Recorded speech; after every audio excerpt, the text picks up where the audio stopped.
Hoje nós estamos aqui com o coronel da reserva da PM, Diógenes Luca, ex-comandante do GAT, o Grupo de Ações Táticas Especiais da Polícia Militar de São Paulo. Luca, muito obrigado por estar aqui com a gente. Gamberini, agradeço o convite, é uma alegria revê-lo e poder conversar um pouco com você.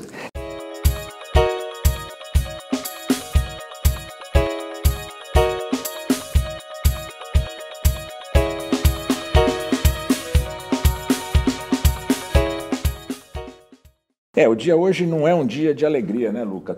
Que loucura esse caso de Suzano, dos dois assassinos que entraram na escola.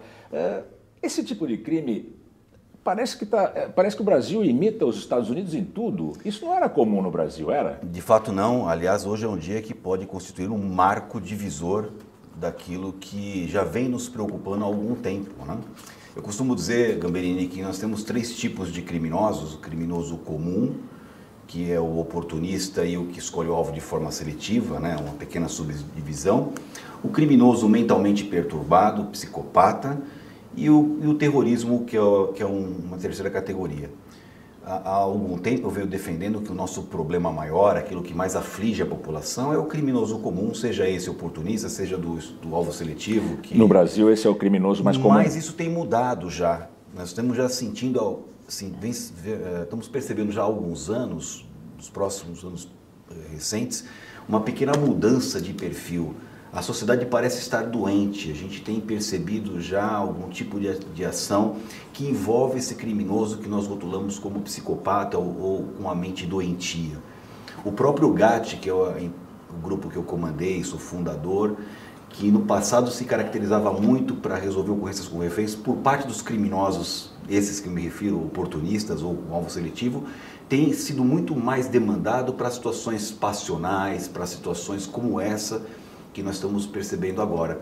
O que demonstra uma mudança na sociedade. Nós estamos diante de uma sociedade doente e tem se revelado com ações como essa. Se nós formos resgatar no passado, tivemos aquele incidente aqui no Morumbi, no Shopping Morumbi, no cinema, nós tivemos aquele atentado numa escola em Realengo, no Rio de Janeiro, que causou uma grande comoção social, e mais recentemente, igreja, né? Agora na igreja em Minas Gerais, e hoje esse que, sem sombra de dúvida, pela dimensão, pela quantidade de mortos, é assombroso o que acontece e pode realmente constituir um marco divisor daquilo que a gente vai ter que enfrentar daqui para frente. Então, como é que se enfrenta isso? Porque não há planejamento possível para lidar com um crime cometido por doentes mentais. Esse é o tipo de situação, Rodolfo Gamberini, que nós vamos ter que reestudar, porque é um tipo de crime ou um tipo de ação de difícil prevenção.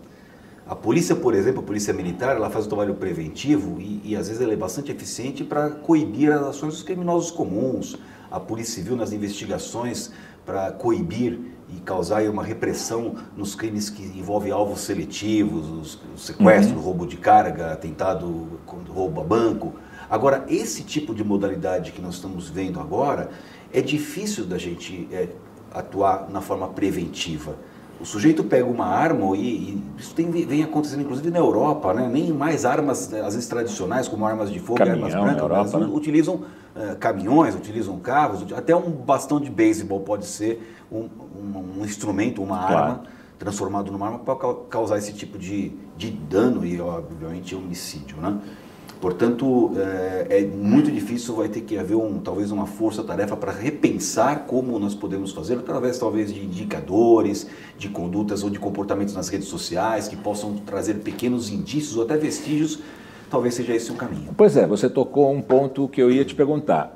Eu entrei no perfil de um desses meninos aí, desses assassinos, o Luiz Henrique de Castro, e tem lá um Luiz Henrique de Castro, não sei se é o assassino de hoje, de Suzano. Ele tem fotos lá de uma pistola automática com um pente enorme na pistola. Ele tem fotos numa moto, mascarado, dizendo que que as pessoas têm que tomar cuidado em quem confiam, porque o diabo era um anjo. Isso tudo está no mesmo site. Depois do crime, a gente percebe que isso pode ser um indicador de uma mente doentia. Mas não tem inteligência suficiente para perceber antes isso? Então, é mais ou menos o que a Europa e os Estados Unidos têm feito, sobretudo após o atentado de 11 de setembro. Algumas palavras que as pessoas colocam, palavras-chave nas redes sociais, elas startam certos gatilhos, elas desencadeiam certos gatilhos para poder chamar a atenção das autoridades e fazer algumas investigações. Aliás, nós temos vários registros de situações que foram resolvidas, sobretudo em relação ao terrorismo, pela inteligência das polícias em se antecipar e prender pessoas que estavam no momento de preparação de uma ação como essa. Talvez essa inteligência, talvez essa modalidade que a polícia, sobretudo por conta do terrorismo, desenvolveu nos Estados Unidos e na Europa, possa servir de inspiração e gerar um novo modelo para a polícia do Brasil começar a se antecipar em comportamentos dessa natureza para eventualmente conseguir agir no preventivo, porque sem isso só nos resta lamentar. Um político, que eu não vou dizer o nome porque é tão decepcionante a declaração dele, disse hoje que se o professor estivesse armado, não teria acontecido isso. Se o servente da escola usasse armas, isso não teria acontecido. Para mim soou absurda essa declaração desse senador de São Paulo. Como é que você interpreta essa declaração? Eu vejo que se nós abrirmos uma porta nesse caminho, a gente vai gerar um grande tumulto na sociedade. Eu já ouvi, por exemplo, de situações de do sujeito querer blindar as favelas, por exemplo, onde tem confronto no Rio de Janeiro. Teve uma vez uma ideia de se importar tijolos que são balísticos para poder evitar.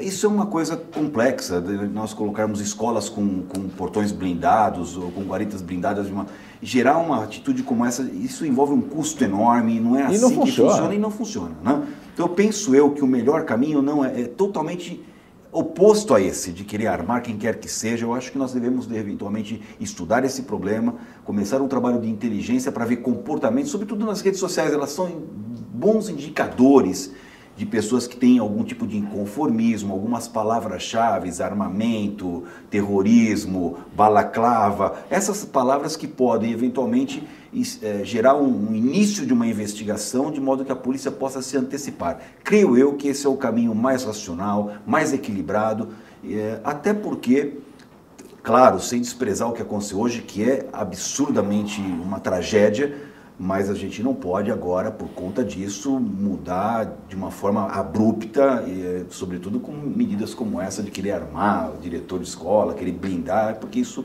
realmente, penso eu, que uma medida um pouco mais comedida, um pouco mais equilibrada, talvez a polícia começar a se inspirar naquilo que aconteceu nos órgãos de inteligência americanos e europeus, com base em palavras-chave, comportamentos nas redes sociais, se antecipar. Eu acho que é um bom caminho. Você acha que há algum problema de educação dos jovens que pode ter algum peso nesse episódio triste de Suzano hoje? O Brasil passa por educação no sentido mais geral do termo, né? O Brasil passa por um momento bastante crítico, né? A gente vê uma degradação social. O Brasil é um país tremendamente desigual. Não quero atribuir apenas a isso, são muitos fatores, mas no aspecto de segurança também nós somos eu nesses 39 anos que eu atuo nessa área, os 30 anos que eu fiquei nativa na polícia e agora como escritor, como estudioso, comentarista de segurança, eu tenho uma foto do país, Gamberini, que nós somos um país mal educado em segurança. A gente não ensina a segurança de uma maneira como qualidade de vida, como estilo de vida. Às vezes até nessa constatação pode estar uma boa pista para a gente mudar o nosso comportamento. À medida que as pessoas começam a estar um pouco mais antenadas com relação aos assuntos de segurança, o próprio colega desses autores, por exemplo, poderia dar uma pista: olha, esse sujeito está com um comportamento inadequado, está esquisito, está com uma tendência, está com alguma coisa, de modo que a polícia possa servir de colaboração para a polícia também. Então penso eu que a gente deve encaminhar um pouco mais nesse sentido, e aí dialoga com essa pergunta que você me faz, de educação de uma maneira um pouco mais geral, educação para a segurança e também a gente trabalhar para diminuir um pouco as mazelas que eventualmente podem tirar as alternativas das pessoas ou a esperança a ponto da pessoa, como foi o caso agora, praticar esses homicídios e também tirar a própria vida, com um suicídio logo em seguida. Você acha que a polícia brasileira, especialmente a polícia paulista, ela trabalha bem na defesa da vida humana ou ela está mais preocupada na defesa do patrimônio? Eu vejo a polícia de São Paulo hoje, ela tem mudado bastante. Eu, quando entrei na polícia, Gamberini, na década de 80, a gente era muito orientado para o criminoso. Essa é uma dos meus grandes ressentimentos. O que é a orientada? É querer pegar o bandido e preservar a sociedade, cuidar da sociedade é uma coisa um pouquinho mais secundária. Eu tenho visto um movimento que eu acredito demais e me deixa animado, os novos comandantes, os comandantes mais recentes, focando um pouco mais numa polícia em defesa do cidadão. Isso é uma coisa importante. Pode parecer um detalhe para quem nos assiste aqui agora e nos escuta, mas é fundamental. Uma polícia tem que ser orientada para a defesa do cidadão. Pegar bandido é secundário, é consequência. Então, qual a postura do policial que eu gostaria? Um policial que é amistoso, um policial que fala bom dia, boa tarde, boa noite, um policial que ajuda a sociedade. Esse é o policial dos meus sonhos. A polícia que eu entrei na década de 80 era um pouco distante disso. Hoje ela está mais próxima a isso. Infelizmente, alguns maus policiais ainda são presos ao passado, mas não é o que a corporação pensa. Ela se esforça para que essa orientação seja hoje a nova orientação da polícia, que não devia ser tão nova assim, mas de uma polícia orientada à sociedade. Penso eu que esse é o melhor caminho. Aliás, se isso acontecer, a sociedade vai ser muito mais cooperativa com a polícia, ela vai sentir a vontade com a polícia, vai chegar o dia, por exemplo, como eu já estou experimentando, Gamberini, coisas que são muito convergentes com esse aspecto que eu me refiro agora. Outro dia eu passei ali na região da Lapa, tinha uma oficina mecânica com uma plaquinha feita em gráfica, escrito assim, policial militar, aqui você é bem-vindo, tem água, banheiro e sinal de internet para você. Pô, essa aproximação da sociedade com a polícia é o meu sonho, é aquilo que realmente eu acredito. E quando isso estiver mais presente, eu acho que a gente pode dar um encaminhamento diferente e pode ajudar até a diminuir os índices criminais. A polícia brasileira, de maneira geral, ela carece de inteligência e de treinamento e de bons salários também. Porque, por exemplo, a polícia de São Paulo, ela elucida menos de 7, 8% dos homicídios. Por que a nossa polícia é tão incompetente? O assunto segurança pública, ele sempre foi relegado a um plano terciário. Eu vou dar um dado para você, Rodolfo. O legislador constituinte, há 30 anos atrás, em 1988, ele achou que era o assunto de segurança pública tão importante que ele colocou um artigo na Constituição falando da segurança pública. Não parou por aí. Ele falou quais são os órgãos que vão cuidar da segurança pública.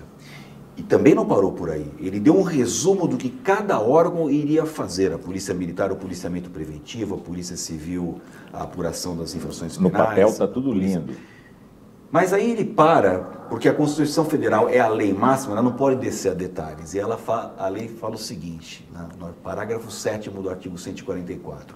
A lei irá disciplinar os detalhes disso daí. Sabe o que aconteceu nesses 30 anos? Nada. Então hoje nós temos, Gamberini, um grupo de instituições que trabalham de forma, algumas coisas descoordenadas, tem retrabalhos, tem acúmulo de atribuições umas às outras, é uma coisa um pouco bagunçada e, consequentemente, isso tira de nós a eficiência, tira de nós a efetividade, torna o sistema, que nós chamamos de sistema de segurança pública, custoso e pouco eficiente. Essa é a má notícia. Qual que talvez seja uma boa notícia, um sinal que eu ando observando? Quando nós tivemos aqui a Copa do Mundo e depois os Jogos Olímpicos, 2014, 2016, o Brasil foi obrigado a pensar um pouco mais na segurança de uma forma mais efetiva e a palavra-chave naquela época era a palavra coordenação, cooperação e integração. Isso não foi suficiente, deu um pequeno avanço, houve um ajuste, melhorou um pouco, mas o fato determinante é que nessa última eleição você pode observar que a grande grita da sociedade eram aqueles temas, os que nós chamamos os 5 principais, né? Saúde, educação, mas a segurança ocupou uma posição que nunca ocupou antes. Mas foi de uma maneira tosca, né? De uma maneira tosca, sim. Ela veio bandido de uma forma bom um pouco... bandido morto. Isso um pouco, num discurso um pouco esse. Mas tirando isso, que particularmente, eu deixo claro aqui a todos os internautas, né, que eu repudio esse tipo de expressão, bandido bom, bandido morto. Infelizmente, isso também alimenta as instituições por conta da própria população que, de certa maneira, quer isso. Eu escuto isso constantemente nos bares, na família, no círculo de amizades. Isso é um grande erro. Eu entendo porque a sociedade faz isso. Faz isso porque está sofrendo demais. Se sente desprotegida. Se sente desprotegida e aí entra naquele arrobo emocional a ponto de falar bandido bom, bandido morto. Né? Lá no GAT, por exemplo, a gente tinha uma posição completamente diferente disso. Eu sempre falava para a minha tropa o seguinte: quem escolhe como vem é o criminoso, não sou eu. Se ele quiser vir vivo, preso, e eu dizia também, sem o fio de cabelo desarrumado, eu garantirei isso daí. Sem violência policial. Durante a minha gestão, sempre foi assim. Nem todas as circunstâncias dá para fazer assim. Claro. Às vezes o criminoso ele exige uma ação mais enérgica da polícia. Ele se comporta de uma maneira que nós somos obrigados, inclusive, a fazer uso de força letal. E um bom policial não hesita em fazer uso de força letal quando necessário for. Claro. A diferença é o julgar, forma, o julgar, estar embalado em cima de frases como essa que a gente repudia.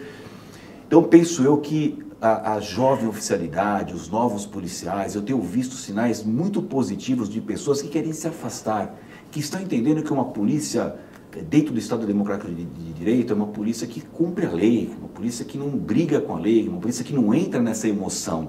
Um bom policial, ele é um fiel observador da lei. Eu tenho visto sinais positivos em relação a isso. Talvez o caminho ainda seja um pouco longo para chegarmos a um ponto de mudar esse senso comum, mas o norte está estabelecido. Tá bem. Muito obrigado, Luca, pela participação aqui no Planeta Azul. Eu que agradeço. Nós conversamos com Diógenes Luca, que é bastante conhecido, coronel da reserva da PM de São Paulo, ex-comandante do GAT e autor de vários livros sobre segurança. Muito obrigado. Um, inclusive, que você prefaciou, né? Muito obrigado. Acompanhe, assista e compartilhe o Planeta Azul. Acesse o nosso site. Clique aqui no link que está na descrição do vídeo. É muito fácil você se inscrever. Basta clicar aqui e aqui no sininho para ser avisado de novos vídeos. Curta e compartilhe o Planeta Azul, a sua revista digital independente e polêmica.